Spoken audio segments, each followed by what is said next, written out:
ஒண்டுபட்டால் உண்டு வாழ்வு செல்லக் குழந்தைகளா. இது ஒரு அழகான காடு. இங்கே நிறைய மரங்களும் செடிகளும் இருந்தன. விதவிதமான பறவைகளும் விலங்குகளும் சந்தோஷமாக வாழ்ந்து வந்தன. பார்க்கவே ரொம்ப அழகா இருந்துச்சு இந்த காடு. ஆனா கொஞ்ச நாள் போகப் போக சில பேரு இந்த காட்டுக்கு குப்பைகள போட ஆரம்பிச்சுட்டாங்க. எங்க பார்த்தாலும் பிளாஸ்டிக் கவர்கள், உடைஞ்ச பாட்டில்கள்னு ஒரே குப்பையா இருந்துச்சு. இந்த குப்பையால காட்டுல இருந்த எல்லாருக்கும் ரொம்ப கஷ்டமா ஆயிடுச்சு. தண்ணி சுத்தமா இல்லாம போச்சு. சுத்தமான காத்து இல்லாம எல்லாரும் மூச்சு விட கஷ்டப்பட்டாங்க. பாவம் இல்லையா? அப்போ இந்த காட்டுக்கு அறிவழகன்னு ஒரு சின்ன பையன் வந்தான். காடு இப்படி அழுக்கா இருக்கிறத பார்த்து அவனுக்கு ரொம்ப வருத்தமா இருந்துச்சு. அவன் கூட சிட்டுன்னு ஒரு அணில் குட்டியும் இருந்துச்சு. சிட்டு எப்பவும் எல்லாரும் சுத்தமா இருக்கணும்னு நினைக்கும். காடு இப்படி குப்பையா இருக்கிறதை பார்த்து அதுக்கும் ரொம்ப கவலை.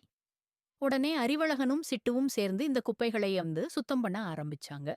சின்ன பசங்க தானேன்னு நீங்க நினைக்கலாம். ஆனா அவங்க மனசுல ஒரு பெரிய எண்ணம் இருந்துச்சு. அவங்க மத்த விலங்குகளுக்கும் இந்த விஷயத்த சொன்னாங்க. நம்ம எல்லாரும் சேர்ந்து சுத்தம் பண்ணா இந்த காடு பழையபடி அழகா மாறிடும்னு சொன்னாங்க. ஆச்சரியமா எல்லா விலங்குகளும் அவங்களுக்கு உதவ முன் வந்தாங்க. பாருங்க, எல்லாரும் ஒன்னா சேர்ந்து வேலை செஞ்சா எவ்வளவு பெரிய வேலையையும் சுலபமா முடிச்சிடலாம்னு. யானைகள் பெரிய குப்பைகளை தூக்கிப் போட்டாங்க. குரங்குகள் மரத்துல இருந்த அழுக்குகளை எடுத்தாங்க. பறவைகள் சின்ன சின்ன குப்பைகளை கொத்திட்டு போனாங்க. கொஞ்ச நாள்ல அந்த காடு திரும்பவும் புதுசா மாறிடுச்சு. எல்லா இடமும் சுத்தமா ஆயிடுச்சு. பறவைகள் சந்தோஷமா பாடுச்சுங்க. விலங்குகள் துள்ளி குதிச்சு விளையாடுச்சுங்க. இதுதான் ஒற்றுமையோட பலம். எல்லாரும் ஒன்னா சேர்ந்து நல்ல காரியம் செஞ்சா அது எப்பவும் நல்லாவே முடியும்.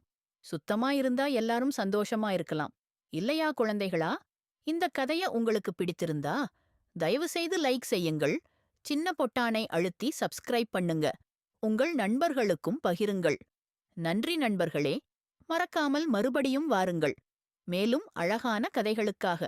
வணக்கம், நன்றி, வாழ்த்துகள்.